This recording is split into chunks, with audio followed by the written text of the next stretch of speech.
Hi friends, ಎಲ್ಲ P C ಮತ್ತು P S I ಅಭ್ಯರ್ಥಿಗಳಿಗೋಸ್ಕರ ಇದೊಂದು special video. Must and should ಪ್ರತಿಯೊಬ್ಬರು ಇದನ್ನ ಪೂರ್ತಿ ನೋಡಿ, ಹಾಗೆ ನಿಮ್ಮ ಎಲ್ಲ ಫ್ರೆಂಡ್ಸ್ಗೂ ಕೂಡ ಇದನ್ನ ಶೇರ್ ಮಾಡಿ. This is the most important information for P C ಮತ್ತು ಪಿ ಎಸ್ ಐದವ್ರಿಗೆ. ಇವತ್ತಿನ ಕ್ಲಾಸಲ್ಲಿ ನಾನು ನಿಮಗೆ ಪಿ ಸಿದವ್ರಿಗೆ ಒಂದು ಎಕ್ಸಾಮ್ ಸ್ಟ್ರಾಟರ್ಜಿ ಫಾರ್ 100% ಸಕ್ಸಸ್ ಅನ್ನೋ ಒಂದು ಕಾನ್ಸೆಪ್ಟ್ ಮೇಲೆ ಹೇಳ್ತೀನಿ. ಫಸ್ಟ್ ಹೇಳ್ತಾ ಇದ್ದೀನಿ, ಪ್ಲೀಸ್ ವಿಡಿಯೋನ ಫುಲ್ ನೋಡಿ, ಓಕೆ? ಹಾಗೆ ಎಲ್ಲರಿಗೂ ಇದನ್ನ ಶೇರ್ ಮಾಡಿ. It's very important. ನೀವು ಸಕ್ಸಸ್ ಆಗಬೇಕು ಅಂತಂದರೆ ಮೋಸ್ಟ್ ಇಂಪಾರ್ಟೆಂಟ್ ನಿಮಗೆ ಎಕ್ಸಾಮ್ ಸಿಲೆಬಸ್ ಗೊತ್ತಿರಬೇಕು, ಅದನ್ನು ಯಾವ ಥರ ಪ್ರಿಪೇರ್ ಆಗಬೇಕು ಅಂತಕ್ಕಂಥದ್ದು ಮೋಸ್ಟ್ ಇಂಪಾರ್ಟೆಂಟ್ ಅಲ್ವಾ? ನಿಮಗೆ ಎಕ್ಸಾಮ್ ಸಿಲೆಬಸ್ಸಲ್ಲಿ ನಿಮಗೆ ಲಾಸ್ಟ್ ವೀಡಿಯೋದಲ್ಲಿ ನಾನು ನಿಮಗೆ ಎಕ್ಸ್ಪ್ಲೇನ್ ಮಾಡಿದ್ದೀನಿ ಸಿಲೆಬಸ್ ಯಾವ ಥರ ಇದೆ ಅಂತಕ್ಕಂಥದ್ದನ್ನ. ನೀವು ಅದು ನೋಡಿಲ್ಲ ಅಂದರೆ ಒಂದು ಸಲ ನೋಡ್ಕೊಂಬನ್ನಿ. ಸಿಲೆಬಸ್ ಅಂತಕ್ಕಂಥದ್ದು ವೆರಿ ವೆರಿ ಇಂಪಾರ್ಟೆಂಟ್. ನಿಮ್ಗೆ ಅಲ್ಲಿ ಕೊಡ್ತಕ್ಕಂಥ ಸಿಲೆಬಸ್ಸೇ ಬೇರೆ, ಕ್ವಶನ್ ಪೇಪರಲ್ಲಿ ಕೇಳ್ತಕ್ಕಂಥದ್ದೇ ಸಿಲೆಬಸ್ ಬೇರೆ ಫ್ರೆಂಡ್ಸ್. ಇದನ್ನು ನೀವು ನೆನ್ಪಿಟ್ಕೊಳ್ಳಿ. ಅಲ್ಲಿರ್ತಕ್ಕಂತಹ ಸಿಲೆಬಸ್ಸೇ ಬೇರೆ, ಇಲ್ಲಿ ನಿಮಗೆ ಕೇಳ್ತಕ್ಕಂತಹ ಸಿಲೆಬಸ್ಸೇ ಬೇರೆ, ಓಕೆ ಫ್ರೆಂಡ್ಸ್? ಇಲ್ಲಿ ಅಬ್ಸರ್ವ್ ಮಾಡಿ, ನಿಮಗೆ ಕೊಟ್ಟಿರ್ತಕ್ಕಂತಹ ನೋಟಿಫಿಕೇಷನಲ್ಲಿ ಮೆನ್ಷನ್ ಮಾಡಿರ್ತಕ್ಕಂತಹ ಸಿಲೆಬಸ್ನ ನಾನು ನಿಮಗೆ ಇಲ್ಲಿ ತೋರಿಸ್ತಾ ಇದ್ದೀನಿ. This is the syllabus. ಈ ಸಿಲೆಬಸ್ಸಲ್ಲಿ ಏನು ಕೊಟ್ಟಿದ್ದಾರೆ ನೋಡಿ. ಪೊಲೀಸ್ ಕಾನ್ಸ್ಟೇಬಲ್ ಹುದ್ದೆಗಳಿಗೆ ಸಂಬಂಧಿಸಿದಂತೆ ಕನ್ನಡ ಮತ್ತು ಆಂಗ್ಲ ಭಾಷೆಯಲ್ಲಿ ನಿಮಗೆ 100 ಮಾರ್ಕ್ಸ್ಗೆ ಅಬ್ಜೆಕ್ಟಿವ್ ಟೈಪು ಕ್ವಶನ್ಸ್ ಇರುತ್ತೆ. ನೀವು OMR ಶೀಟಲ್ಲಿ ಟಿಕ್ ಮಾಡಿ ಹೋಗಬೇಕು, ಸರ್ಕಲ್ ಮಾಡಬೇಕು, ಓಕೆ? ಇದು ನಿಮಗೆ ಗೊತ್ತಿದೆ, ಓಕೆ? ಇದರಲ್ಲಿರ್ತಕ್ಕಂತಹ ಸಬ್ಜೆಕ್ಟ್ಸ್ನ ನೋಡಿ. ಸಾಮಾನ್ಯ ವಿಜ್ಞಾನ, ವಿಜ್ಞಾನ, ಭೂಗೋಳ, ಇತಿಹಾಸ, ಭಾರತದ ಸಂವಿಧಾನ, ಭಾರತದ ಸ್ವತಂತ್ರ ಸಂಗ್ರಾಮ, ಸಾಮಾನ್ಯ ಮಾನಸಿಕ ಸಾಮರ್ಥ್ಯ ಮತ್ತು ನೀತಿ ಶಿಕ್ಷಣ ಇತ್ಯಾದಿಗಳ ಬಗ್ಗೆ ನಿಮಗೆ ಪ್ರಶ್ನೆಗಳನ್ನು ಕೇಳಲಾಗುವುದು ಅಂತ ನಿಮಗೆ ನೋಟಿಫಿಕೇಷನ್ನ ಕೊಟ್ಟಿದ್ದಾರೆ ಫ್ರೆಂಡ್ಸ್, ಓಕೆ? ಓಕೆ, ಈ ನೋಟಿಫಿಕೇಷನ್ನ ನೀವು ನೋಡಿದ ಮೇಲೆ ಪ್ರತಿಯೊಬ್ಬರು ಏನು ಹೇಳ್ತಾರೆ, ನೀವು ನೋಟಿಫಿಕೇಷನ್ನ ಸರಿಯಾಗಿ ಓದಿ ಅಂತಾರೆ. ನೀವು ಸರಿಯಾಗಿ ಓದ್ಕೊಂಡಿದ್ದೀರಾ, ಓಕೆ? ಇವನ್ನೆಲ್ಲವನ್ನು ಸಪ್ರೇಟ್ ಮಾಡಿಕೊಂಡು ನೀವು ಓದಲಿಕ್ಕೆ ಇವಾಗ ಸ್ಟಾರ್ಟ್ ಮಾಡ್ತಾ ಇದ್ದೀರಾ. ಪಿ ಸಿ ಎಕ್ಸಾಮ್ ಬರೆಯೋಂಥವ್ರು ಅಥವಾ ಪಿ ಎಸ್ ಐ ಎಕ್ಸಾಮ್ ಬರೆಯೋಂಥವ್ರು ಈ ಸಬ್ಜೆಕ್ಟ್ನ ನೀವು ಎಕ್ಸ್ಟ್ರಾಕ್ಟ್ ಮಾಡಿದ್ದೀರಾ ಅಂತ ಇಟ್ಕೊಳ್ಳಿ. ಈ ಸಿಲೆಬಸ್ನ ಸಪ್ರೇಟಾಗಿ ಬರ್ಕೊಂಬಿಡಿ ಫ್ರೆಂಡ್ಸ್. ಇದರಲ್ಲಿ ನಿಮ್ಗೆ ಏನೇನು ಕೇಳಿದ್ದಾರೆ? GK ಕೇಳಿದ್ದಾರೆ, ಸಾಮಾನ್ಯ ಜ್ಞಾನ ಕೇಳಿದ್ದಾರೆ, ಸೈನ್ಸ್ ಕೇಳಿದ್ದಾರೆ, ಭೂಗೋಳ ಕೇಳಿದ್ದಾರೆ, ಇತಿಹಾಸವನ್ನು ಕೇಳಿದ್ದಾರೆ, ಹಾಗೆ ಪೊಲಿಟಿಕ್ ಕೇಳಿದ್ದಾರೆ, ಆಮೇಲೆ ಇಂಡಿಯನ್ ಫ್ರೀಡಮ್ ಸ್ಟ್ರಗಲ್ನ ಕೇಳಿದ್ದಾರೆ, ಭಾರತ ಸ್ವಾತಂತ್ರ್ಯ ಸಂಗ್ರಾಮವನ್ನು ಕೇಳಿದ್ದಾರೆ, ಮಾನಸಿಕ ಸಾಮರ್ಥ್ಯ ಅಂತ ಕೇಳಿದ್ದಾರೆ, ಮತ್ತು ನೀತಿ ಶಿಕ್ಷಣ ಅಂತ ಕೇಳಿದ್ದಾರೆ.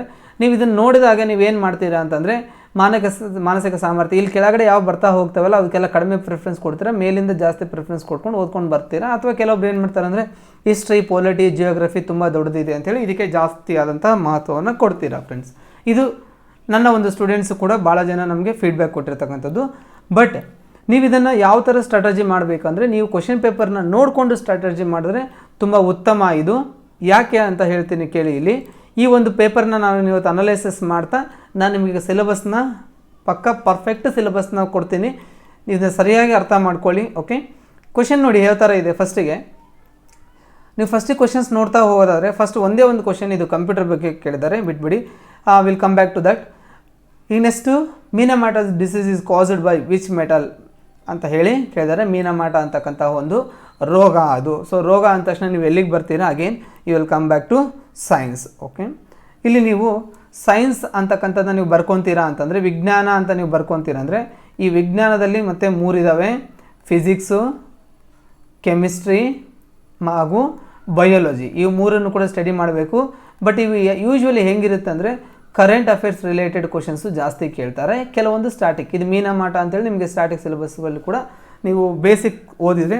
ಯಾವಾಗಲೂ ಸೈನ್ಸನ್ನು ನೀವೇನು ಮಾಡಬೇಕು ಅಂದರೆ 10ನೇ ತರಗತಿವರೆಗೆ ಇರ್ತಕ್ಕಂತಹ ಬುಕ್ಸ್ನ ಅಪ್ ಟು SSLC ಮಟ್ಟದವರೆಗೆ ಇರ್ತಕ್ಕಂತಹ ಬುಕ್ಸನ್ನು ಸರಿಯಾಗಿ ಓದ್ಕೊಂಡಿರಬೇಕು. ನೀವು ಈ ವರ್ಷದ FDA ಎಕ್ಸಾಮ್ ಯಾರಾದರೂ ಬರೆದಿದ್ರೆ, FDA 2021 ಯಾರಾದರೂ ಎಕ್ಸಾಮ್ ಬರೆದ್ರೆ ನಿಮ್ಗೆಲ್ರಿಗೂ ಗೊತ್ತಿದೆ ಸೈನ್ಸ್ ರಿಲೇಟೆಡ್ ಅರೌಂಡ್ 40 ಕ್ವಶನ್ಸ್ ಬಂದಿದ್ದಾವೆ. ಹಾಗಾಗಿ ನೀಟಾಗಿ ಪ್ಲ್ಯಾನ್ ಮಾಡ್ಕೊಳ್ಳಿ. ಸೈನ್ಸನ್ನು ಸೈಡಿಗೆ ಬರ್ಕೊಳ್ಳಿ. ಫಸ್ಟಿಗೆ ಸೈನ್ಸಲ್ಲಿ 3 ಭಾಗಗಳಿದ್ದಾವೆ: ಫಿಸಿಕ್ಸು, ಕೆಮಿಸ್ಟ್ರಿ, ಬಯಾಲಜಿ.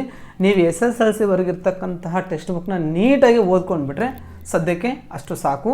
ಇದು ಫಿಕ್ಸ್ಡ್ ಸಿಲೆಬಸ್ಗೆ ಸಂಬಂಧಪಟ್ಟಂಗೆ, ಓಕೆ? ಹಾಗೇನು ನೋಡಿರಿ, GST ಬಗ್ಗೆ ಕೇಳಿದ್ದಾರೆ. ಇಲ್ಲಿ ಗೂಡ್ಸ್ ಆ್ಯಂಡ್ ಸರ್ವಿಸ್ ಟ್ಯಾಕ್ಸ್, ಇದು ನೀವು ಎಕನಾಮಿಕ್ಸಲ್ಲಿ ಕೇಳ್ತೀರಾ. ಆಮೇಲೆ CRR ಬಗ್ಗೆ ಕೇಳಿದ್ದಾರೆ, ಓಕೆ? ಈ ಬ್ಯಾಂಕಿಂಗಲ್ಲಿ ಓದ್ತೀರಾ, ಎಕನಾಮಿಕ್ಸಲ್ಲೂ ಕೂಡ ಓದ್ತೀರಾ. ನೀವು ಇದನ್ನ ನಾನ್ ಪರ್ಫಾರ್ಮಿಂಗ್ ಅಸೆಟ್ಸ್ನ ಕೂಡ ಬ್ಯಾಂಕಿಂಗಲ್ಲಿ ಓದ್ತೀರಾ. 3 ಕ್ವಶನ್ಸು ಎಕನಾಮಿಕ್ ಆ್ಯಂಡ್ ಬ್ಯಾಂಕಿಂಗಲ್ಲಿ ರಿಲೇಟೆಡ್ ಬಂತು.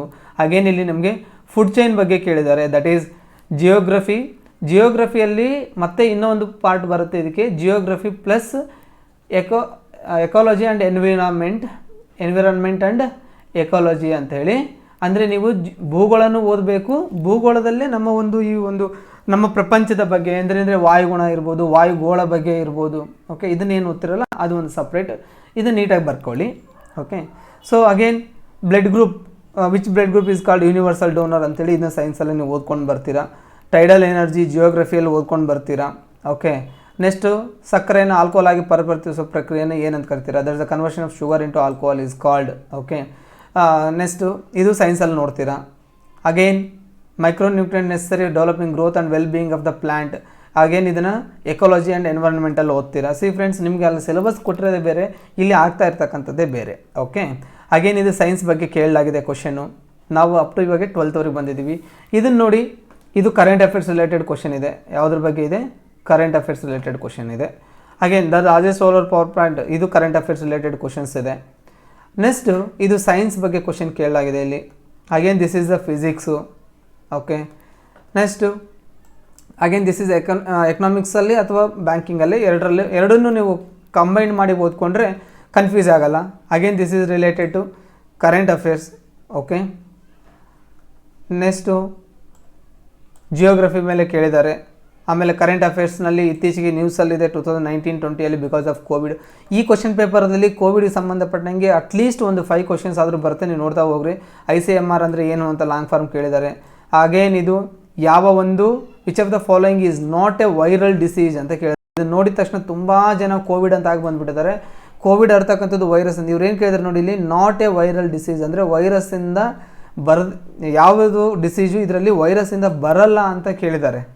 ಓಕೆ, ಯಾವುದು ವೈರಸ್ಸಿಂದ ಬರಲ್ಲ ಅಂತಕ್ಕಂಥದ್ದು ಕೇಳಿರ್ತಕ್ಕಂಥ ಕ್ವಶನ್ ಪೇಪರ್ನ ನೀಟಾಗಿ ಓದಬೇಕು ಫ್ರೆಂಡ್ಸ್. ಓಕೆ, ಹಾಗೆ ಇದು ಕರೆಂಟ್ ಅಫೇರ್ಸ್ ರಿಲೇಟೆಡು ಅಪಾಯಿಂಟ್ಮೆಂಟ್ಸ್ ಬಗ್ಗೆ ಕೇಳಿದ್ದಾರೆ. ಕರೆಂಟ್ ಅಫೇರ್ಸಲ್ಲಿ ಎಸ್ಪೆಷಲಿ ಅಪಾಯಿಂಟ್ಮೆಂಟ್ ಬಗ್ಗೆ, ಯಾರು ಯಾವ ಪೋಸ್ಟ್ಗೆ ಅಪಾಯಿಂಟ್ ಆಗಿದ್ದಾರೆ ಅಂತಕ್ಕಂಥದ್ದು.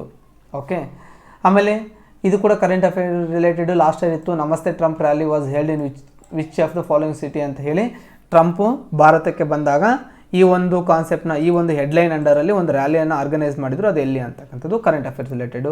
ಬಿಟ್ಕಾಯಿನ್ ಅಂದರೆ ಏನು ಅಂದರೆ ಇದು ಕರೆಂಟ್ ಅಫೇರ್ಸಲ್ಲಿ ನಮಗೆ ನ್ಯೂಸಲ್ಲಿತ್ತು, ಹಾಗಾಗಿ ಕೇಳಿರ್ತಾರೆ. ಭಾರತದಲ್ಲಿ ಹುಟ್ಟಿದ ಎಕನಾಮಿಸ್ಟ್ ಈಗ IMFನಲ್ಲಿ ಚೀಫ್ ಎಕನಾಮಿಸ್ಟ್ ಅಪಾಯಿಂಟ್ ಆಗಿದ್ದಾರೆ. ಇದು ಅಪಾಯಿಂಟ್ಮೆಂಟಲ್ಲಿ ನಿಮಗೆ ಇದು ಕವರ್ ಆಗುತ್ತೆ ಕರೆಂಟ್ ಅಫೇರ್ಸು.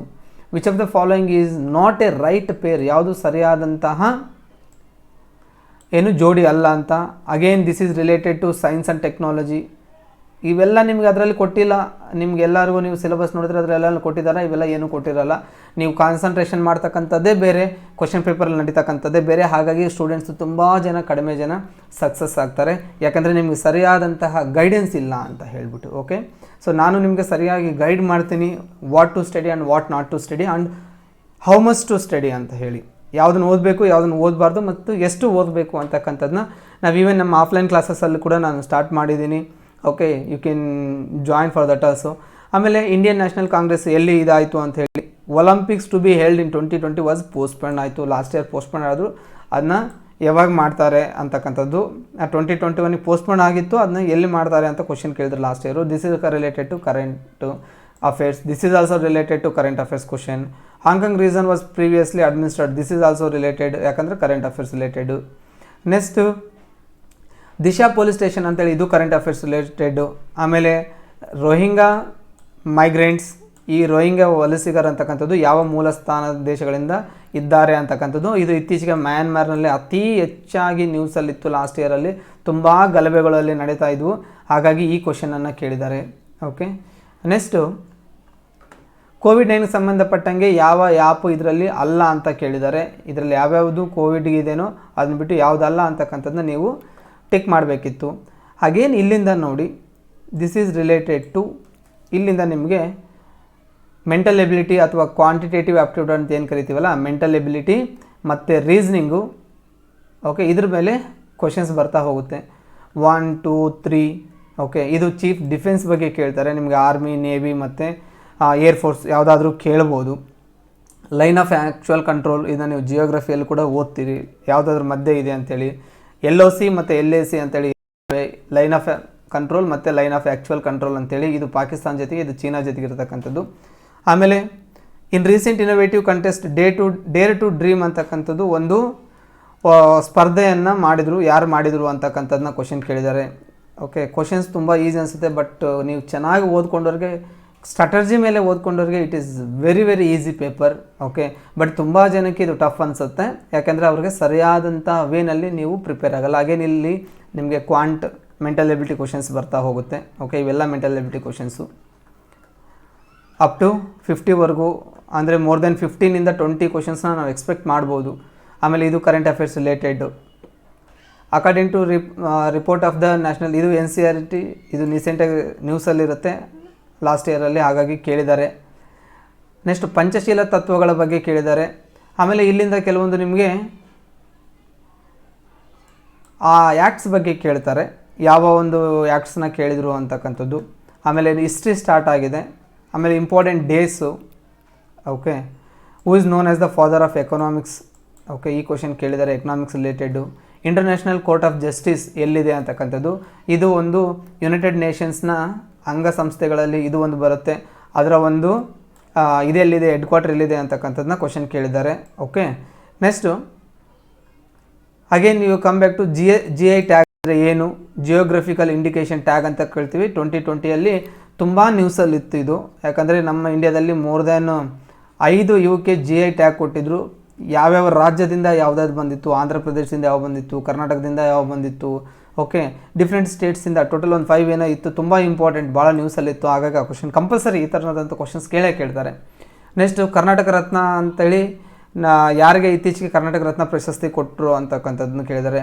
ಆಮೇಲೆ ವೈರಾಲಜಿ, ನ್ಯಾಷನಲ್ ಇನ್ಸ್ಟಿಟ್ಯೂಟ್ ಆಫ್ ವೈರಾಲಜಿದ ಹೆಡ್ ಕ್ವಾರ್ಟರ್ ಎಲ್ಲಿದೆ ಅಂತ ಕೇಳಿದ್ದಾರೆ. ಕೋವಿಡ್-19 ಸಂಬಂಧಪಟ್ಟಂಗೆ ಫಸ್ಟ್ ಕೇಸು ಎಲ್ಲಿ ನಿಮಗೆ ಏನು ನೋಟಿಫೈ ಆಯಿತು ಅಂತಕ್ಕಂಥದ್ದು ಕ್ವಶನ್ ಕೇಳಿದ್ದಾರೆ. ಅದಕ್ಕೆ ಕೇರಳ ಆನ್ಸರ್ ಆಗಿತ್ತು. ಆಮೇಲೆ which is not authorised by the Kalidasa, ಇಲ್ಲಿ ಕವಿ ಮತ್ತು ಕೃತಿಗಳ ಬಗ್ಗೆ ಒಂದು ಕ್ವಶನನ್ನು ಕೇಳಿದ್ದಾರೆ. ಅವ್ರು ಬರೆದಿರ್ತಕ್ಕಂಥದ್ದು ಇದರಲ್ಲಿ ಯಾವುದು ಕೃತಿ ಅಲ್ಲ ಅಂತಕ್ಕಂತಹ ಕ್ವಶನ್ ಕೇಳಿದ್ದಾರೆ. ನೆಕ್ಸ್ಟು RBIನ ಹೆಡ್ ಕ್ವಾರ್ಟರ್ ಎಲ್ಲಿದೆ ಅಂತ ಹೇಳಿ ನಿಮಗೆ ಬ್ಯಾಂಕಿಂಗ್ ಮತ್ತು ಎಕನಾಮಿಕ್ಸಲ್ಲಿ ಇದನ್ನು ಓದಿರ್ತೀರ. ಆಮೇಲೆ ಕನ್ನಡ ರೈತ ಗೀತೆಯನ್ನು ರಚಿಸಿದವರು ಯಾರು ಅಂತ ಕೇಳಿದ್ದಾರೆ.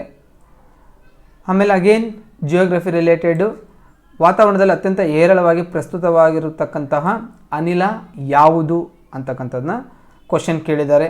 Okay, right answer is nitrogen. ಅದಕ್ಕೆ ಓಕೆ, ನೋ ಪ್ರಾಬ್ಲಮ್. ಇಲ್ಲಿ ನಿಮ್ಗೆ ಯಾವುದು ನಾನು ಆನ್ಸರ್ಸ್ ಹೇಳ್ತಾ ಇಲ್ಲ, ಬಟ್ ಸ್ಟ್ರಾಟಜಿನ ಫಸ್ಟ್ ಅಬ್ಸರ್ವ್ ಮಾಡಿ ಯಾವ ಥರದಿಂದ ಕ್ವಶನ್ಸ್ನ ಎಕ್ಸ್ಟ್ರಾಕ್ಟ್ ಮಾಡಿದ್ದಾರೆ ಅಂತಕ್ಕಂಥದ್ದನ್ನ ಹೇಳ್ತಾ ಇದ್ದೀನಿ ಫ್ರೆಂಡ್ಸ್ ನಾನು ನಿಮಗೆ. Okay, will go fast. ಹಾಗೆ which of the governor general is zamindari ಸಿಸ್ಟಮನ್ನು ಯಾರು ಮಾಡಿದರು, ಹಿಸ್ಟ್ರಿ ರಿಲೇಟೆಡ್ ಕ್ವಶನ್ ಇದು. ಓಕೆ, ಯಾವ್ದು ಸಂಬಂಧಪಟ್ಟಂಗೆ ಕ್ವಶನ್ ಇದು, ಹಿಸ್ಟ್ರಿಗೆ ಸಂಬಂಧಪಟ್ಟಂಗೆ ಕ್ವಶನು. ಓಕೆ, ನೆಕ್ಸ್ಟು ನೆಕ್ಸ್ಟ್ ಏನು ಕೇಳಿದ್ದಾರೆ, ಮಿಲಿಟರಿ ರಿಫಾರ್ಮ್ಸ್ನ ಹುಲಿಯಾ ಮತ್ತು ದಾಗನ್ನು ಯಾರಿಂದ ಇದನ್ನು ಪರಿಚಯಿಸಲಾಯಿತು, ಹುಲಿಯಾ ಮತ್ತು ದಾಗ್ ಅಂತಕ್ಕಂಥದ್ದು. ಇದು ಮಿಡಿವಲ್ ಹಿಸ್ಟ್ರಿಯಲ್ಲಿ ಬರುತ್ತೆ, ನಿಮಗೆ ಮಧ್ಯಕಾಲೀನ ಭಾರತದಲ್ಲಿ ಓದ್ತೀರಾ.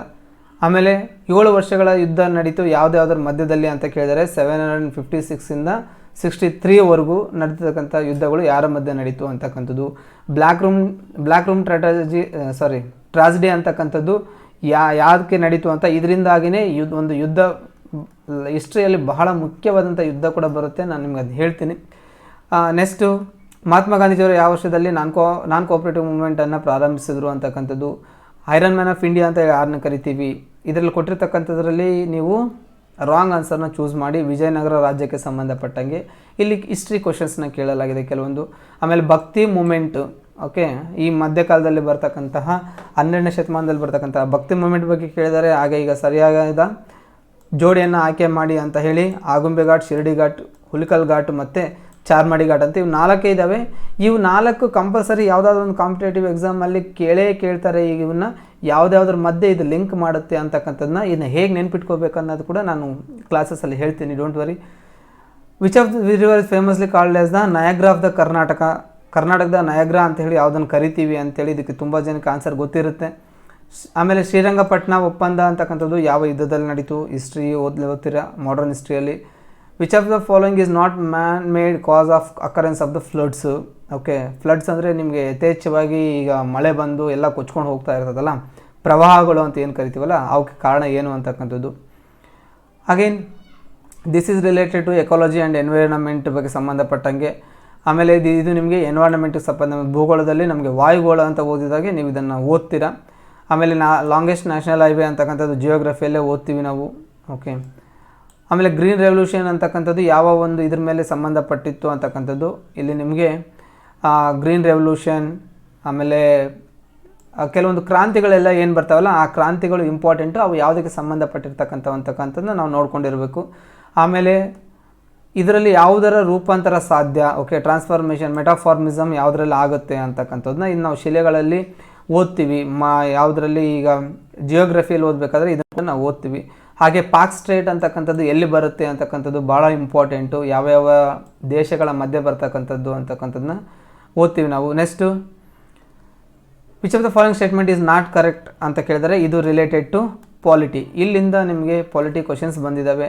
ಓಕೆ, ಅಲ್ಲಿ ಇದರಲ್ಲಿ 5 ಟೈಪ್ಸ್ ಆಫ್ ರಿಟ್ಸನ್ನು ಹೊರಡಿಸ್ತಾರೆ, ರಿಟ್ಸ್ ಅಂತ ಹೇಳಿ. ಇದು ಅಂಡರ್ ಆರ್ಟಿಕಲ್ ನಂಬರ್ 32 ಅಲ್ಲಿ ನಾವು ನೋಡ್ತೀವಿ. ಯಾವುದ್ರಲ್ಲಿ ನೋಡ್ತೀವಿ? ಪಾರ್ಟ್ ಟು ಅಲ್ಲಿ ನಿಮಗೆ ಮೂಲಭೂತ ಹಕ್ಕುಗಳನ್ನು ಓದಬೇಕಾದ್ರೆ, ಮೂಲಭೂತ ಹಕ್ಕುಗಳನ್ನು ನೋಡಬೇಕಾದ್ರೆ ಆರ್ಟಿಕಲ್ ನಂಬರ್ 12ರಿಂದ 35ರವರೆಗೂ ನಿಮಗೆ ಪಾರ್ಟ್ 2 ಮೂಲಭೂತ ಹಕ್ಕುಗಳನ್ನು ಓದ್ತೀವಿ. ಅದರಲ್ಲಿ 32ನೇ ಹಕ್ಕಲ್ಲಿ ಸಂವಿಧಾನಾತ್ಮಕ ಪರಿಹಾರದ ಹಕ್ಕು ಅಂತಕ್ಕಂಥದ್ದಿದೆ. ಸಂವಿಧಾನಾತ್ಮಕ ಪರಿಹಾರದ ಹಕ್ಕು ಅಂತಕ್ಕಂಥದ್ದನ್ನ ಇದನ್ನೇ ನಮ್ಮ ಡಾಕ್ಟರ್ ಬಿ ಆರ್ ಅಂಬೇಡ್ಕರ್ ಅವರು ಇದು ಆತ್ಮ, ಸಂವಿಧಾನದ ಆತ್ಮ ಅಂತ ಹೇಳಿ ಕರೆದಿರ್ತಕ್ಕಂಥದ್ದು ಇದನ್ನೇ. ಇದರಲ್ಲಿ 5 ಥರನಾದಂತಹ ರಿಟ್ಸನ್ನು ಹೊರಡಿಸ್ತಾರೆ. ಯಾವ್ಯಾವ ರಿಟ್ಸು ಅಂತಿದ್ದಾವೆ? ಮ್ಯಾಂಡಮಸ್ಸು, ಕೋವೆಂಟು, ಸರ್ಷರಿ, ಈ 5 ರಿಟ್ಸು ಯಾವಾಗ ಹೊರಡಿಸ್ತಾರೆ ಅಂತಕ್ಕಂಥ ಅದರಲ್ಲಿ ಪ್ರತಿಯೊಂದು ಕಾಂಪಿಟೇಟಿವ್ ಎಕ್ಸಾಮಲ್ಲೂ ಒಂದು ಫಿಕ್ಸ್ ನಿಮಗೆ ಇದನ್ನ ಬರ್ಕೊಂಬಿಡಿ, ಇಂಪಾರ್ಟೆಂಟ್ ಅಂತೇಳಿ. ಎಷ್ಟು ವೆರಿ ವೆರಿ ಇಂಪಾರ್ಟೆಂಟ್ ಆದರೂ ಬರ್ಕೊಳ್ಳಿ, ಏನಾದರೂ ಬರ್ಕೊಳ್ಳಿ, ದಿಸ್ ಇಸ್ ಫಿಕ್ಸ್. ಓಕೆ, ಒಂದು ಕ್ವಶನ್ ಇದರಲ್ಲಿ ಒಂದು ಇದ್ದೇ ಇರುತ್ತೆ. ಆ ರಿಟ್ಸು ಅಷ್ಟರ ಮಟ್ಟಿಗೆ ಇದು ಇಂಪಾರ್ಟೆಂಟು. ಹಾಗೆ ನಿಮಗೆ ಸೈಕ್ಲೋನ್ಸು ಇತ್ತೀಚೆಗೆ ಮತ್ತೆ ಹಾಗೆ ನಮಗೆ ಈ ವರ್ಷದಲ್ಲಿ ಆಲ್ರೆಡಿ 2 ಸೈಕ್ಲೋನ್ಗಳು ನಮ್ಮನ್ನು ಟಚ್ ಆಗಿದ್ದಾವೆ. ಓಕೆ, ಆ ಸೈಕ್ಲೋನ್ಗಳು ಯಾವ ಒಂದು ಸಮುದ್ರದಲ್ಲಿ ಉಂಟಾಯಿತು ಅಂತಕ್ಕಂಥದ್ದು, ಬಂಗಾಳ ಕೊಲ್ಲಿಯಲ್ಲೇ ಅಥವಾ ಅರಬ್ಬಿ ಸಮುದ್ರದಲ್ಲೇ ಅಂತಕ್ಕಂಥದ್ದು ನೆನ್ಪಿಟ್ಕೋಬೇಕು. ಆಮೇಲೆ ಯಾವ ದೇಶ ಅದನ್ನು ಹೆಸರಿಸಿತು ಅಂತ ಹೇಳಿ ಅದು ಇಂಪಾರ್ಟೆಂಟ್ ಆಗುತ್ತೆ. ಅದಕ್ಕೊಂದು ಚಾರ್ಟೇ ಇದೆ. ಆ ಚಾರ್ಟ್ ಯಾವಾಗ ಫಾರ್ಮ್ ಆಯಿತು, ಯಾವ ದೇಶಗಳು ಹೆಸರಿಡ್ತವೆ ಅಂತಕ್ಕಂಥದ್ದು ಕೂಡ ನೀವು ನೆಕ್ಸ್ಟ್ ಬರೋ ಸೈಕ್ಲೋನ್ ಕೂಡ ಏನು ಹೆಸರು ಅಂತಕ್ಕಂಥದ್ದು ಕೂಡ ಅದನ್ನು ನೋಡ್ಕೊಂಡು ನೀವು ಹೇಳ್ಬೋದು. ಓಕೆ, ನೆಕ್ಸ್ಟ್ ಹಂಪಿ ಅಂತಕ್ಕಂಥದ್ದು ಯಾವ ಒಂದು ನದಿ ದಡೆಯ ಮೇಲಿದೆ ಅಂತಕ್ಕಂಥದ್ದು. ಇದಕ್ಕೆ ಕೆಲವೊಂದು ಇಂಪಾರ್ಟೆಂಟು ಸಿಟೀಸು ಭಾರತದ್ದು ಮತ್ತು ಅದರ ಒಂದು ನದಿಯ ದಡೆಗಳು ಅಂತೇಳಿ ನಿಮಗೊಂದು ಚಾರ್ಟ್ ಬರೆಸ್ತೀನಿ. ಅದರಲ್ಲಿ ನಿಮಗೆ ಕ್ಲಿಯರಾಗಿ ನಿಮ್ಗೆ ನೆನಪಿರುತ್ತೆ. ಆಮೇಲೆ ಯಾವ ನದಿಯನ್ನು ನಾವು ದಕ್ಷಿಣ ಗಂಗೆ ಅಂತ ಹೇಳಿ ಕರಿತೀವಿ ಅಂತಕ್ಕಂಥದ್ದು ಇವೆಲ್ಲ ನಾವು ಇದರಲ್ಲಿ ಓದ್ತೀವಿ ಜಿಯೋಗ್ರಫಿಯಲ್ಲಿ, ಡೋಂಟ್ ವರಿ. ಆಮೇಲೆ again this is related to polity, constitution ಬಗ್ಗೆ ಯಾವ ಆರ್ಟಿಕಲ್ ಸಿಟಿಸನ್ಶಿಪ್ ಬಗ್ಗೆ ಹೇಳುತ್ತೆ ಅಂತಕ್ಕಂಥದ್ದು ಆರ್ಟಿಕಲ್ ನಂಬರ್ 5. ಓಕೆ, ಇವೆಲ್ಲವೂ ನಿಮಗೆ ಕಾನ್ಸ್ಟಿಟ್ಯೂಷನ್ ಬಗ್ಗೆ ಕೇಳಿದ್ದಾರೆ. ಇತ್ತೀಚೆಗೆ ಜಮ್ಮು ಆ್ಯಂಡ್ ಕಾಶ್ಮೀರವನ್ನು ಲಾಸ್ಟ್ ಇಯರು ವಿಶೇಷ ಸ್ಥಾನಮಾನ ಕೊಟ್ಟಿದ್ದರು, ಅದನ್ನು ತೆಗೆದಾಕಿತ್ತು. ಯಾವ ಆರ್ಟಿಕಲ್ ಅಂತಕ್ಕಂಥದ್ದನ್ನ ಕ್ವಶನ್ ಕೇಳಿದ್ದಾರೆ, ಆರ್ಟಿಕಲ್ ನಂಬರ್ 370 ಅಂತ ಹೇಳಿ ಇದನ್ನು ತೆಗೆದಾಕಿದ್ರು. ಓಕೆ, ನಿಮ್ಗೆಲ್ರಿಗೂ ಗೊತ್ತಿದೆ 2019 ಆಗಸ್ಟ್ 5ಇಂದ ನಮಗೆ ಜಮ್ಮು ಆ್ಯಂಡ್ ಕಾಶ್ಮೀರ ಅಂತಕ್ಕಂಥದ್ದು ಸಪ್ರೇಟ್ ತೆಗೆದಾಕ್ಬಿಟ್ಟು ಅದು ಕೂಡ ಭಾರತದ ಒಂದು ಭಾಗ ಅಂತ ಮಾಡಿ ಲೇಟ್ರಾನ್ ಮತ್ತು 2020ಯಲ್ಲಿ ಅದನ್ನು ಕೇಂದ್ರಾಡಳಿತ ಪ್ರದೇಶಗಳು ಅಂತ ಹೇಳಿ ಮಾಡಿದ್ದಾರೆ. 2 ಕೇಂದ್ರಾಡಳಿತ ಪ್ರದೇಶಗಳು ಕ್ರಿಯೇಟ್ ಮಾಡಿದ್ದಾರೆ. ಇನ್ ಡೀಟೇಲ್ ನಾನು ಯಾವುದು ಹೇಳಲ್ಲ ನಿಮಗಿಲ್ಲಿ. ಓಕೆ, ನೆಕ್ಸ್ಟು ಇವೆಲ್ಲವೂ ನಿಮಗೆ ಕಡ್ಡಾಯ ಶಿಕ್ಷಣವನ್ನು ಯಾವ ಮಕ್ಕಳಲ್ಲಿ ಕೊಡ್ತಾರೆ ಅಂತಕ್ಕಂಥದ್ದು ಅದಕ್ಕೆ ಸಂಬಂಧಪಟ್ಟಂಥ ಆರ್ಟಿಕಲ್ ಇದೆ. ಅದರಲ್ಲಿ DPSPದಲ್ಲೂ ಕೂಡ ಹಾಕಿದ್ದಾರೆ. ಆಮೇಲೆ ಫಂಡಮೆಂಟಲ್ ಡ್ಯೂಟೀಸಲ್ಲಿ ನಾವು ಇದನ್ನು ನೋಡ್ತೀವಿ. ಹಾಗೆ ಫಂಡಮೆಂಟಲ್ ರೈಟ್ಸಲ್ಲೂ ಕೂಡ ನೋಡ್ತೀವಿ. ಕೆಲವೊಂದು ಅಮೆಂಡ್ಮೆಂಟ್ ತಿದ್ದುಪಡಿ ಮೂಲಕ ಇದರಲ್ಲಿ ಹಾಕಿದ್ದಾರೆ, ಅದನ್ನು ಕೂಡ ಹೇಳ್ತೀನಿ, ಡೋಂಟ್ ವರಿ. ಆಮೇಲೆ ಯಾವುದು ಉಲ್ಲೇಖಿಸಿದ ಮೂಲಭೂತ ಕರ್ತವ್ಯಗಳಲ್ಲಿ ಒಂದಲ್ಲ ಅಂತಂದರೆ ಮೂಲಭೂತ ಕರ್ತವ್ಯಗಳು 11 ಮೂಲಭೂತ ಕರ್ತವ್ಯಗಳು ಇದ್ದಾವೆ, ಅದ್ರ ಬಗ್ಗೆ ಕ್ವಶನ್ ಕೇಳಿದ್ದಾರೆ. ಆಮೇಲೆ ಶೆಡ್ಯೂಲ್ಸಲ್ಲಿ ನಮಗೆ ಟೋಟಲ್ 12 ಅನುಸೂಚಿಗಳಿದ್ದಾವೆ. ಪ್ರತಿಯೊಂದು ಕ್ವಶನ್ ಪೇಪರಲ್ಲಿ ಅನುಸೂಚಿಗಳಿಗೆ ಸಂಬಂಧಪಟ್ಟಂಗೆ ಯಾವುದಾದ್ರೂ ಒಂದು ಕ್ವಶನ್ ಕೇಳ್ತಾ ಇರ್ತಾರೆ. ಓಕೆ, ಅನುಸೂಚಿಗಳನ್ನ ಸರಿಯಾಗಿ ತಿಳ್ಕೊಂಡಿರಬೇಕು. ಆಮೇಲೆ 73 ಮತ್ತು 74ನೇ ತಿದ್ದುಪಡಿ, ಅಮೆಂಡ್ಮೆಂಟ್ ಅಂದರೆ ಏನು, ಇಲ್ಲಿ ಅಮೆಂಡ್ಮೆಂಟ್ ಅಂತ ಹಂಗೆ ಕೊಟ್ಟಿದ್ದಾರೆ. ಅಮೆಂಡ್ಮೆಂಟ್ ಅಂದರೆ ಕನ್ನಡದಲ್ಲಿ ತಿದ್ದುಪಡಿ. 73 ಮತ್ತು 74ನೇ ತಿದ್ದುಪಡಿಗೆ ಸಂಬಂಧಪಟ್ಟಂಗೆ ಯಾವುದಕ್ಕೆ ನಿಮ್ಗೆ ಇದರಲ್ಲಿ ಒತ್ತು ಕೊಡಲಾಯಿತು ಅಂತಕ್ಕಂಥದ್ದು ಅದು ಲೋಕಲ್ ಗೌರ್ಮೆಂಟ್ಸ್ಗೆ 1992-93 ಬಂದಿರತಕ್ಕಂಥವು. ಓಕೆ, ನೆಕ್ಸ್ಟ್ ನಿಮಗೆ ಮಿನಿಮಮ್ ಏಜ್ ಏನಿರಬೇಕು ಇವೆಲ್ಲ ಇದಕ್ಕೆ ಸಂಬಂಧಪಟ್ಟಂಗೆ ನಾನು ನಿಮಗೆ ಮೇಲೆ 5 ರಿಟ್ಸ್ ಅಂತ ಹೇಳಿದ್ನಲ್ಲ, ಇವೇ 5 ರಿಟ್ಸು ಆರ್ಟಿಕಲ್ ನಂಬರ್ 32 ಅಲ್ಲಿ ಹೇಳಿರ್ತಕ್ಕಂಥದ್ದು. Okay, very important. ಹಾಗೆ basic structure of the constitution was evolved by the supreme court of India. ಯಾವ ಒಂದು ಕೇಸಲ್ಲಿ ಇದನ್ನು ಪ್ರಿಯಂಬಲನ್ನು, okay, basic structure of the constitution was evolved, ಇಲ್ಲಿ ಯಾವ ಒಂದು ಕೇಸಲ್ಲಿ ನೀವು ಸಂವಿಧಾನವನ್ನು ತಿದ್ದುಪಡಿ ಮಾಡಬಹುದು, ಆದರೆ ಅದರ ಒಂದು ಬೇಸಿಕ್ ಸ್ಟ್ರಕ್ಚರ್ಗೆ ಯಾವುದೇ ರೀತಿಯಾದಂತಹ ಧಕ್ಕೆ ಆಗಲಾರ್ದಂಗೆ ತಿದ್ದುಪಡಿ ಮಾಡಬಹುದು ಅಂಥೇಳಿ ಕೊಟ್ಟಿರ್ತಕ್ಕಂಥ ಇವು 4 ಕೇಸಲ್ಲಿ ಒಂದು ಕೇಸಲ್ಲಿ ಈ ಒಂದು ತೀರ್ಪನ್ನು ನೀಡುತ್ತೆ ಸುಪ್ರೀಂ ಕೋರ್ಟು. ಅದು ಯಾವ ತೀರ್ಪು ಅಂತ ಕೇಳಿದರೆ ಇವು ಯಾವ್ಯಾವ ವರ್ಷದಲ್ಲಿ ಬಂದಿದ್ದವು ಅಂತಕ್ಕಂಥದ್ದು ಇಂಪಾರ್ಟೆಂಟು. ಆಮೇಲೆ ಅದರ ತೀರ್ಪು ಇಂಪಾರ್ಟೆಂಟು. ಇತ್ತೀಚೆಗೆ ಕೇಶವಾನಂದ ಭಾರತಿ ಕೇಸ್ ಅಂತಕ್ಕಂಥದ್ದು ನ್ಯೂಸಲ್ಲಿತ್ತು. ಯಾಕಂದರೆ ಇವರು ಕೇಶವಾನಂದ ಅಂತಕ್ಕಂಥವ್ರು ಇವರು ಕೇರಳದ ಸ್ವಾಮೀಜಿ, ಹೋದ ವರ್ಷ ಅವರು ತೀರ್ಕೊಂಡ್ರು. ಓಕೆ, ಹಾಗಾಗಿ ಇದು ಅಗೇನ್ ಭಾಳ ನ್ಯೂಸಲ್ಲಿತ್ತು. ಮೇ ಬಿ ಕ್ವಶನ್ಸ್ ಯಾವ ಕಡೆಯಿಂದ ಆಗಲಿ ಬರ್ಬೋದು. Bonds issued outside. ಓಕೆ, ನೀವು ಇದನ್ನ ಎಕನಾಮಿಕ್ಸಲ್ಲೂ ಓದ್ತೀರಾ, ಬ್ಯಾಂಕಿಂಗಲ್ಲೂ ಕೂಡ ಓದ್ತೀರಾ. ಯಾವ ಆರ್ಟಿಕಲ್ ಅಸ್ಪೃಶ್ಯತೆ ನಿರ್ಮೂಲನೆ ಬಗ್ಗೆ ಹೇಳಿದೆ ಅಂತಕ್ಕಂಥದ್ದು ಕ್ವಶನ್ ಕೇಳಿದ್ದಾರೆ. ಓಕೆ, ಇವೆಲ್ಲ ನಿಮ್ಗೆ ಆನ್ಸರ್ ಗೊತ್ತಿರುತ್ತೆ. ಸರ್ಕಾರಿ ಕಮಿಷನ್ ಯಾವುದಕ್ಕೆ ಸಂಬಂಧಪಟ್ಟಿದೆ ಅಂತೇಳಿ, ಡಿಮ್ಯಾಟ್ ಅಕೌಂಟ್ ಅಂದರೆ ಏನು ಅಂತ. 100 ಕ್ವಶನ್ಸ್ನ ನಾನು ನಿಮಗೆ ಪ್ರತಿಯೊಂದು ಕ್ವಶನ್ನು ಕೂಡ ಓದ್ಕೊಂಡು ಹೇಳಿದ್ದೀನಿ ಫ್ರೆಂಡ್ಸ್. ಇವಾಗ ನಾವು ನಮಗೆ ಏನನ್ನು ನೋಡೋಣ ಅಂದರೆ ಈ ಕ್ವಶನ್ಸಲ್ಲಿ ಯಾವ ಥರ ನಿಮಗೆ ಕೇಳಿದ್ದಾರೆ ಅಂತಕ್ಕಂಥದ್ದು ವೆರಿ ಇಂಪಾರ್ಟೆಂಟ್. ಓಕೆ ಫ್ರೆಂಡ್ಸ್, ನೀವು ಇಲ್ಲಿವರೆಗೂ 100 ಕ್ವಶನ್ಸ್ ನೋಡಿದಿರಿ. ಈಗ ನಾವು ಕ್ವಶನ್ಸ್ನ ಯಾವ ಥರದಿಂದ ಅವರು ಕ್ವಶನ್ಸ್ ಕೇಳಿದ್ದಾರೆ ಅಂತಕ್ಕಂಥದ್ದನ್ನ ನೋಡೋಣ. ಪೇಪರ್ ಸ್ಟ್ರಾಟಜಿ ಯಾವ ಥರ ಇತ್ತು ನಿಮಗೆ ಓಕೆ ಅಂತ ನೋಡೋದಾದರೆ, ಮೊಟ್ಟ ಮೊದಲನೇದಾಗಿ ನೀವು ಯಥೇಚ್ಛವಾಗಿ ಯಾರೂ ಇದ್ರ ಬಗ್ಗೆ ಸ್ಕೋಪ್ ಕೊಡಲ್ಲ ಅಂತಕ್ಕಂಥದ್ದು ಏನಪ್ಪ ಅಂದರೆ ಬ್ಯಾಡ್ ಲಕ್ ನಿಮಗೆ. ಕರೆಂಟ್ ಅಫೇರ್ಸ್ ರಿಲೇಟೆಡ್ ಅಂದರೆ ಪ್ರಚಲಿತ ಘಟನೆಗಳು ಅಂತ ಹೇಳಿದಲ್ಲ, ಲಾಸ್ಟ್ 6 ಮಂತ್ಸ್ 1 ಇಯರ್ದು ಕರೆಂಟ್ ಅಫೇರ್ಸ್ ನೀವು ಕಂಪಲ್ಸರಿ ಓದಲೇಬೇಕು. ಇದರಿಂದನೇ ನಿಮಗೆ up to more than 20 sometimes 25ವರೆಗೂ ಚಾನ್ಸಸ್ ಇದ್ದಾವೆ. ಇದರಲ್ಲಿ ಏನೇನು ಬರುತ್ತೆ ಅಂತ ಬರೀ ಕರೆಂಟ್ ಅಫೇರ್ಸ್ ಅಂದರೆ ನಾವು ಕರೆಂಟ್ ಅಫೇರ್ಸ್ ಓದೋದಲ್ಲ, ನಾನು ನಿಮ್ಗೆ ಹೇಳ್ತೀನಿ ಇವಾಗ ಫರ್ದರ್, ಡೋಂಟ್ ವರಿ. ಇಷ್ಟು ಕ್ವಶನ್ಸ್ ವೇಟೇಜ್ ಇರುತ್ತೆ ಅದರಲ್ಲಿ ಕರೆಂಟ್ ಅಫೇರ್ಸ್ಗೆ. ಇದು ವೆರಿ ವೆರಿ ಇಂಪಾರ್ಟೆಂಟು. ಓಕೆ, ಇದು ನಿಮಗೆ ನಾನು ಸ್ಟ್ರಾಟಜಿ ಹೇಳ್ತಕ್ಕಂಥದ್ದು 100% ನೀವು ಸಕ್ಸಸ್ ಆಗ್ತೀರಾ. ಇದನ್ನು ನೀವು ಫಾಲೋ ಮಾಡಿದ್ರೆ no doubt in it. Okay, but compulsory ನೀವು ಫಾಲೋ ಮಾಡಲೇಬೇಕು ಇದು. ಓಕೆ, ಸೆಕೆಂಡ್ ಏನಂತಂದರೆ important mental ability and reasoning. So mental ability ಮತ್ತು ರೀಸ್ನಿಂಗ್ ಅಂತಕ್ಕಂಥದ್ದು ನಾನು ನಿಮಗೆ ಆಲ್ರೆಡಿ ಕೂಡ ಹೇಳಿದ್ದೀನಿ ನನ್ನ ಒಂದು ಪ್ರೀವಿಯಸ್ ಕ್ಲಾಸಸ್ಸಲ್ಲಿ ಅಥವಾ ಇನಿಷಿಯಲ್ ಕ್ಲಾಸಸ್, ಇಂಟ್ರೊಡಕ್ಷನ್ ಕ್ಲಾಸ್ ಇದನ್ನು ನೋಡಬೇಕಾದ್ರೆ ಹೇಳಿದ್ದೀನಿ. Mental ability, reasoning plus English ಅಂತಕ್ಕಂಥವು ನಿಮ್ಗೆ ಏನಂದರೆ ಇದೊಂದು ಭದ್ರ ಬುನಾದಿ ಇದ್ದಂಗೆ. ನೀವು ಯಾವುದೇ ಒಂದು ಕಾಂಪಿಟೇಟಿವ್ ಎಕ್ಸಾಮಲ್ಲಿ ನೀವು ಸಕ್ಸಸ್ ಆದವರು ಇದನ್ನಲ್ಲಿ ಪರ್ಫೆಕ್ಟ್ ಆಗಿದ್ದರೆ ಮಾತ್ರ ನಿಮಗೆ 100% ಸಕ್ಸಸ್ ಆಗಿರಿ ಅಂತ ಕನ್ಫರ್ಮ್. ಇದು ಮಾತ್ರ ಬುನಾದಿ ಇದ್ದಂಗೆ, ಇದನ್ನು ಹಾಕ್ಕೊಂಡೇ ನೀವು ಮೇಲೆ ಹೋಗಬೇಕು. ಓಕೆ, ಯಾಕೆ ಅಂತಂದರೆ ಕರೆಂಟ್ ಅಫೇರ್ಸಲ್ಲಿ ನಾವು ಎಷ್ಟು ಕ್ವಶನ್ಸ್ ನೋಡಿದ್ದೀವಿ, 20ರಿಂದ 25 ಕ್ವಶನ್ಸ್ ಅಂತ ನೋಡಿದ್ದೀವಿ. ನಿಮಗೆ ಕ್ವಶನ್ಸ್ ಕೂಡ ನಾನು ಇಲ್ಲಿ ಬರೆಸ್ತಾ ಹೋಗ್ತೀನಿ.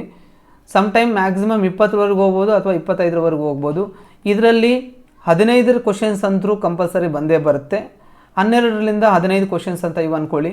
Okay, third important science. ಯಾರೂ ನೆಗ್ಲೆಕ್ಟ್ ಮಾಡೋ ಹಾಗಿಲ್ಲ ಈ ಒಂದು ಟಾಪಿಕ್ನ. ಸೈನ್ಸಲ್ಲಿ physics, chemistry plus biology. Okay, ಇದರಿಂದ ಮಿನಿಮಮ್ 15ರಿಂದ 20 ಕ್ವಶನ್ಸನ್ನು ಕೇಳಲಾಗುತ್ತೆ. ವೆರಿ ವೆರಿ ಇಂಪಾರ್ಟೆಂಟ್ ಇದು ಕೂಡ. ಇದರಲ್ಲಿ ನಿಮ್ಗೆ ಏನಾಗುತ್ತೆ ಅಂದರೆ ಫಿಸಿಕ್ಸು, ಕೆಮಿಸ್ಟ್ರಿ ಮತ್ತು ಬಯಾಲಜಿಯನ್ನು ನೀವು ನೋಡೋದಾದರೆ, ಕೆಮಿಸ್ಟ್ರಿ ಮತ್ತು ಫಿಸಿಕ್ಸ್ಗೆ ಸಂಬಂಧಪಟ್ಟಂಗೆ ಆಲ್ರೆಡಿ ಟೆಕ್ಸ್ಟ್ ಬುಕ್ಕಲ್ಲಿರ್ತಕ್ಕಂತಹ ಕ್ವಶನ್ಸ್ನೇ ಕೇಳ್ತಾರೆ. ಬಯಾಲಜಿಯಲ್ಲಿ ಒಂದು 5 ಕ್ವಶನ್ಸ್ ಕೇಳ್ತಾರೆ ಅಂದರೆ ಅದರಲ್ಲಿ 2 ಕ್ವಶನು ನೀವು 10ನೇ ತರಗತಿವರೆಗೆ ಎಲ್ಲ ಬುಕ್ಸ್ ಪರ್ಫೆಕ್ಟ್ ಆಗಿರಬೇಕು. 2 ಕ್ವಶನ್ ಅಲ್ಲಿ ಕೇಳ್ತಾರೆ. 3 ಕ್ವಶನ್ನು ಬಯಾಲಜಿಯಲ್ಲಿ ಇತ್ತೀಚೆಗೆ ಯಾವುದ್ರ ಮೇಲೆ ಕ್ವಶನ್ಸು ಅಥವಾ ಯಾವ ಒಂದು ಟಾಪಿಕ್ ಹರಿದಾಡ್ತಿದೆ ನ್ಯೂಸಲ್ಲಿ ಅಂತಕ್ಕಂಥದ್ರ ಮೇಲೆ ಮಿನಿಮಮ್ 3 ಕ್ವಶನ್ಸು, ಸಮ್ಟೈಮ್ಸ್ 5 ಕ್ವಶನ್ಸ್ ಇದ್ರ ಮೇಲೆ ಜಾಸ್ತಿ ಕ್ವಶನ್ಸ್ ಬಯಾಲಜಿಯಲ್ಲಿ ಕೇಳ್ತಾರೆ. ಈ ಸಲ FDIದಲ್ಲಿ ತುಂಬ ಕ್ವಶನ್ಸ್ ಕೇಳಿಬಿಟ್ಟಿದ್ದಾರೆ ಸೈನ್ಸಲ್ಲಿ. ನಾನು ನಿಮ್ಗೆ ಆಲ್ರೆಡಿ ಹೇಳ್ದಂಗೆ ಹತ್ತತ್ರ ಒಂದು 40 ಕ್ವಶನ್ಸನ್ನು ಈ ಡಿಪಾರ್ಟ್ಮೆಂಟಿಂದ ಕೇಳಿದ್ದಾರೆ. Very important topic. ಓಕೆ, ಇವಾಗಿನ ಕ್ವಶನ್ ಪೇಪರ್ಸ್ನ ನೀವು 20-21 ಕ್ವಶನ್ ಪೇಪರ್ಸ್ ನೋಡ್ತಾ ಇದ್ದರೆ ಇದಕ್ಕೆ ಹೆಚ್ಚಿನ ಮಹತ್ವವನ್ನು ಕೊಡ್ತಾ ಇದ್ದಾರೆ. ನಾವು 20 ಅಂತಾದರೂ ಅನ್ಕೋಬೋದು, ಪ್ಲಸ್ 5 ಆದರೂ ಹಾಕೋಬೋದು ನೀವು ಇಲ್ಲಿ. Okay, very important. Okay, next ಬರ್ತಕ್ಕಂಥದ್ದು ಜಿಯೋಗ್ರಫಿ. ನೆಕ್ಸ್ಟು ಇಂಪಾರ್ಟೆಂಟ್ ನೀವು ಟಾಪಿಕ್ಕು ಗಮನ ಹರಿಸ್ಬೇಕಂತ ಆಗಿರ್ತಕ್ಕಂಥದ್ದು ಜಿಯೋಗ್ರಫಿ ಅಂದರೆ ಭೂಗೋಳ. ಈ ಭೂಗೋಳದಲ್ಲಿ ಪ್ಲಸ್ ಎನ್ವಿರಾನ್ಮೆಂಟ್ ಬಗ್ಗೆ ಇತ್ತೀಚೆಗೆ ಕೇಳಿರ್ತಾರೆ ಕ್ವಶನ್ಸು. ಇವೆರಡನ್ನು ಮಿಕ್ಸ್ ಮಾಡಿ ಕೇಳ್ತಾರೆ. ಭೂಗೋಳದಲ್ಲಿ ಅಷ್ಟು ಕವರ್ ಆಗಲ್ಲ. ಅದಕ್ಕೆ ಆದಂತಹ ಈ KAS ಅಥವಾ UPSC ಎಕ್ಸಾಮಲ್ಲಿ ಅದಕ್ಕೆ ಆದಂಥ ಒಂದು ಸಪ್ರೇಟ್ ಸಬ್ಜೆಕ್ಟೇ ಇದೆ. ಓಕೆ, ಅದಕ್ಕೆ ಸಂಬಂಧಪಟ್ಟಂಗೆ ಕರೆಂಟ್ ಅಫೇರ್ಸ್ ರಿಲೇಟೆಡ್ ಕ್ವಶನ್ಸ್ ಬರುತ್ತೆ. ಇದರಲ್ಲಿ ನೀವು ಆಲ್ಮೋಸ್ಟ್ 10ರಿಂದ 15 ಕ್ವಶನ್ಸ್ ನೀವು ಈಸಿಯಾಗಿ ಎಕ್ಸ್ಪೆಕ್ಟ್ ಮಾಡ್ಬೋದು. ಇದರಲ್ಲಿ ವಾಯುಗೋಳ ಇರ್ಬೋದು. ಆಮೇಲೆ ಈ ಎನ್ವೈರ್ಮೆಂಟಿಗೆ ಸಂಬಂಧಪಟ್ಟಂಗೆ ಕೇಳ್ತಕ್ಕಂಥ ಎಲ್ಲ questions current affairs related questions ಇರ್ತವೆ. ಪ್ರಚಲಿತ ಘಟನೆಗಳಿಗೆ ಸಂಬಂಧಪಟ್ಟಂಗೆ ಇರ್ತವೆ. ಇದರಲ್ಲಿ ನೀವು ಏನೇನು ನೋಡ್ತೀರಿ ಅಂದರೆ, ಸಪೋಸ್ GI ಟ್ಯಾಗ್ ನೋಡಿದ್ರಿ, ಸೈಕ್ಲೋನ್ಗಳ ಬಗ್ಗೆ ನೋಡಿದ್ರಿ, ರೈಟ್. ಜಿಐ ಟ್ಯಾಗ್ ಬಗ್ಗೆ ನೋಡಿದಿರಾ, ಸೈಕ್ಲೋನ್ಗಳ ಬಗ್ಗೆ ನೋಡಿದಿರಾ, ಆಮೇಲೆ ಭೂಕಂಪಗಳ ಬಗ್ಗೆ ನೋಡ್ತೀರಾ, ಆಮೇಲೆ ನ್ಯಾಷನಲ್ ಪಾರ್ಕ್ಸ್ ಬಗ್ಗೆ ನೋಡಿರ್ತೀರಾ. ಇತ್ತೀಚೆಗೆ ನ್ಯೂಸಲ್ಲಿರ್ತಕ್ಕಂತಹ ನ್ಯಾಷನಲ್ ಪಾರ್ಕ್ಸ್ ಬಗ್ಗೆ ಕೇಳ್ತಾರೆ. ಓಕೆ, ಆಮೇಲೆ ಇತ್ತೀಚೆಗೆ ಯಾವುದೋ ಒಂದು ಪ್ರಾಜೆಕ್ಟ್ ಮಾಡಿದ್ರಪ್ಪ, ಹೈಡ್ರೋ ಪ್ರಾಜೆಕ್ಟ್ ಅಂದರೆ ಆಣೆಕಟ್ಟುಗಳ ಬಗ್ಗೆ ಏನಾದ್ರು ಇತ್ತಂದರೆ ಅದನ್ನು ಇಂಪಾರ್ಟೆಂಟ್ ಕ್ವಶನ್ಸ್ ಕೇಳ್ತಾರೆ. ಓಕೆ, ಈ ಥರನಾದಂತಹ ಕ್ವಶನ್ಸ್ನ ಎಕ್ಸ್ಟ್ರಾಕ್ಟ್ ಮಾಡ್ತಿರ್ತಾರೆ. These are most important questions from geography. Okay, ನೀವು ಇದ್ರ ಬಗ್ಗೆ ಹೆಚ್ಚಿನ ಗಮನವನ್ನು ಕೊಡಬೇಕು. ಕರೆಂಟ್ ಅಫೇರ್ಸ್ ರಿಲೇಟೆಡ್ ಇವು ಬರುತ್ತೆ. ನಾನು ನಿಮಗೆ ಟಾಪಿಕ್ ವೈಸ್ನ ಕರೆಂಟ್ ಅಫೇರ್ಸ್ ಹೇಳಬೇಕಾದ್ರೆ ನಾನು ಕ್ಲಾಸಸ್ಸಲ್ಲಿ ಇವೆಲ್ಲ ಹೇಳಿದ್ದೀನಿ ಕೂಡ. ಓಕೆ, ಈ ಜಿಯೋಗ್ರಫಿ ಅಂತ ನೋಡಿದಾಗೆ ನಾವು ಏನೆಲ್ಲ ನೋಡ್ತೀವಿ ಅಂತಕ್ಕಂಥದ್ದು, ಭೌಗೋಳಿಕವಾಗಿ ಏನು ನೋಡ್ತೀವಿ, ನದಿಗಳು ನೋಡ್ತೀವಿ, ಸಾಯಿಲ್ಸ್ ನೋಡ್ತೀವಿ, ಇಂಪಾರ್ಟೆಂಟು ಫಾರ್ಮೇಷನ್ ಆಫ್ ವಾಯುಗುಣವನ್ನು ನೋಡ್ತೀವಿ, ಅದೆಲ್ಲ ಮೋಸ್ಟ್ ಇಂಪಾರ್ಟೆಂಟ್ ಆಗುತ್ತೆ ಅಲ್ಲಿ. ಓಕೆ, ಇದರಲ್ಲಿ 10ರಿಂದ 15 ಕ್ವಶನ್ಸು ಬರಲಿಕ್ಕೆ ಚಾನ್ಸಸ್ ಇದೆ.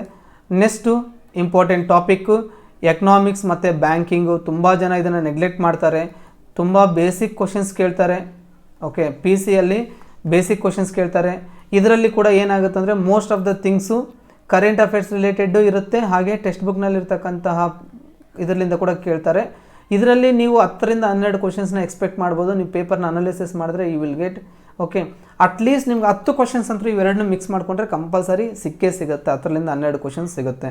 Okay, next important is the polity. ನಾವೀಗ ನೋಡಿದ್ದೀವಿ ಪಾಲಿಟಿಯಲ್ಲಿ ಕೂಡ 10ರಿಂದ 15 ಕ್ವಶನ್ಸು, ಕ್ವಶನ್ ನಂಬರ್ 84ರಿಂದ 100ವರೆಗೂ ಇಲ್ಲಿ ನಾವು ಯಥೇಚ್ಛವಾಗಿ ಪೊಲಿಟಿ ಕ್ವಶನ್ಸ್ನ ನೋಡಿದ್ದೀವಿ ಕ್ವಶನ್ ಪೇಪರಲ್ಲಿ. ಓಕೆ, ಇದನ್ನು ನೀವು ಅಬ್ಸರ್ವ್ ಮಾಡಿದ್ದೀರಾ ನೀಟಾಗಿ. Next history. ನಾವೀಗ ಕೊನೆಯದಾಗಿ ಹಿಸ್ಟ್ರಿಗೆ ಬರೋಣ. ಹಿಸ್ಟ್ರಿಯಲ್ಲಿ ನಾವು ಏನ್ಷಿಯಂಟ್ ಹಿಸ್ಟ್ರಿ ಪ್ಲಸ್ ಅಂದರೆ ಪ್ರಾಚೀನ ಭಾರತ, ಮಧ್ಯಯುಗನ ಭಾರತ ಮತ್ತು ಆಧುನಿಕ ಭಾರತ. ಓಕೆ, ಪ್ರಾಚೀನ ಭಾರತ, ಮಧ್ಯಯುಗದ ಭಾರತ ಹಾಗೆ ಆಧುನಿಕ ಭಾರತವನ್ನು ನೋಡಿದ್ರೆ ಇಲ್ಲಿ ನಮಗೆ 10ರಿಂದ 12 ಕ್ವಶನ್ಸ್ ಬರುತ್ತೆ. Special concern given for Indian freedom struggle. Okay, ಯಾವುದು ಭಾರತ ಸ್ವತಂತ್ರ ಸಂಗ್ರಾಮ ಅಂತಕ್ಕಂಥದ್ದು ನಿಮಗೆ ಸಪ್ರೇಟಾಗಿ ಕೊಟ್ಟಿದ್ದಾರೆ. ಪಿ ಸಿದವ್ರಿಗೆ ಕೊಟ್ಟಿದ್ದರಲ್ಲಿಂದ ಇದರಿಂದ ನಾವು ಮಿನಿಮಮ್ ಆಗಿ 5 ಕ್ವಶನ್ಸ್ನಾದರೂ ಎಕ್ಸ್ಪೆಕ್ಟ್ ಮಾಡ್ತೀವಿ. ಸಮ್ಟೈಮ್ಸ್ 10 ಆಗ್ಬೋದು. ಇದರಲ್ಲಿ ನೀವೇನಂದರೆ ಭಾರತ ಸ್ವತಂತ್ರ ಸಂಗ್ರಾಮ ಅಂತ ಅಂದಾಗೆ ನಿಮಗೆ ಅದಕ್ಕೆ ಕಾರಣಗಳಿರ್ಬೋದು. ಓಕೆ, ಎಲ್ಲೆಲ್ಲಿ ಮೋಸ್ಟ್ ಇಂಪಾರ್ಟೆಂಟ್ ಅಂದರೆ ಅದರ ಪ್ಲೇಸು, ಆಮೇಲೆ ಪ್ಲೇಸು ಮತ್ತು ಲೀಡರ್ಸು ಅಂದರೆ ಮುಂದಾಳತ್ವವನ್ನು, ನಾಯಕತ್ವವನ್ನು ಯಾರು ವಹಿಸಿದ್ರು ಅಂತಕ್ಕಂಥದ್ದು. ಓಕೆ, ನಾಯಕತ್ವವನ್ನು ಯಾರು ವಹಿಸಿದ್ರು ಅಂತ ಇದು ಇಂಡಿಯಾಗೆ ಸಂಬಂಧಪಟ್ಟಂಗೆ ಓದಬೇಕು. ಪ್ಲಸ್ ಇದರಲ್ಲಿ ಜಾಸ್ತಿ ಕ್ವಶನ್ಸು ಎಲ್ಲಿಂದ ನೋಡ್ತೀರಾ ನೀವು ಅಂದರೆ ಕರ್ನಾಟಕಕ್ಕೆ ಸಂಬಂಧಪಟ್ಟಂಗೆ ಜಾಸ್ತಿ ಕ್ವಶನ್ಸ್ನ ನೋಡ್ತಾ ಹೋಗ್ತೀರಾ ಫ್ರೆಂಡ್ಸ್. ಇದು ದ ಬೇಸಿಕ್ ಸ್ಟ್ರಾಟಜಿ. ಓಕೆ, ಈಗ ನೀವು ಇದನ್ನು ನೋಡ್ಕೊಂಡು ಬನ್ನಿ. 20-25 ಕ್ವಶನ್ಸು ಕರೆಂಟ್ ಅಫೇರ್ಸ್ ರಿಲೇಟೆಡೇ ಇರುತ್ತೆ. Okay, 40, 60, 75, okay 70, 85, okay around 90, 95, 100. So ಈ 100 ಕ್ವಶನ್ಸ್ನ ಈ ಥರ ನಾವು ಭಾಗ ಮಾಡ್ತೀವಿ.